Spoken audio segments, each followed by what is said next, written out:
So our goal with this is to guide the town of Aberdeen in the next 10 years with capital improvement projects that the town can take on, policy changes that hopefully we can get some buy-in, some feedback from developers. When they do subdivisions, when they redevelop, we can get certain partnerships to make these connections, and the connections need to be normal sidewalk connections. That'd be great. I'd love sidewalks everywhere, but it goes beyond that. It's bicycle connections and greenway connections, multimodal.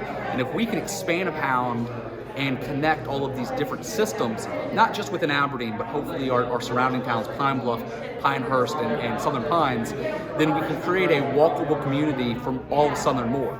But the key with that is adding sidewalks is just one limited viewpoint on that. It gets you next to a car. And to what you said, that sounds like it's the #1 complaint of bicyclists and people who want to get out there and enjoy the fresh air and get some exercise, but not necessarily be within 2 feet of a car speeding by at 55 miles an hour. So the second and third part to this is to try to find ways to expand those facilities that aren't necessarily dependent or related to vehicle traffic. And greenways, particularly along environmentally sensitive areas such as creeks and stormwater, creeks and floodplains, it provides us with a great opportunity to get some trails for walking and pedestrian and cyclists that are separate from cars so they feel a little bit more safe. Plus, since that land is, I'm not gonna say unvaluable, but it's not as valuable to developers because of the environmental restrictions, it provides us and affords us an opportunity to connect using our current creek system anyways. So that's the goal, is to try to start off and hopefully in coordination with Pinehurst, Pine Bluff, and Aberdeen, or Southern Pines, we can create an interconnectivity of network of trails, sidewalks, and roads, so everybody in Southern Moore can find some place to go and get outdoors and feel safe and have their own dedicated facility. What's the timeline for these projects? Well, this particular project is what is considered in planning to be a long-range plan. So we're hoping that this lasts us for the foreseeable future, the next 10 years, very similar to a comprehensive development plan. Where does the town see it growing in the next 10 years? That's kind of what the approach we're taking. What do we see? What do we want to see in the next decade?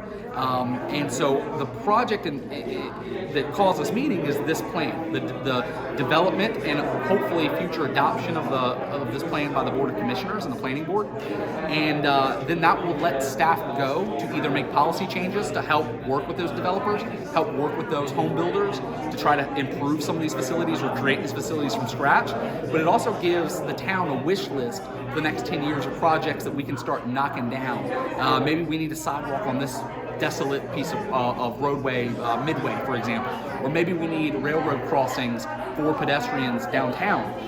Maybe there's a link that we need to make between Aberdeen's existing facilities and Pinehurst's future facilities. And so it identifies our needs for the next 10 years, that if we can get through policy and coordination with developers and builders, then we can set aside, very similar to roadways. Roadways are planned out 10, 15, 20 years in advance. That's the goal, is to get a checklist. Where can we start? What low-hanging fruit can we start marking off the town can take care of, so we can make this an all-inclusive, coordinated affair. And it's very, very similar to a comprehensive transportation plan that Moore County just adopted several years ago. Where are the roadways, where are we expecting the traffic to go? Very similar to that, but for bicycles and pedestrians.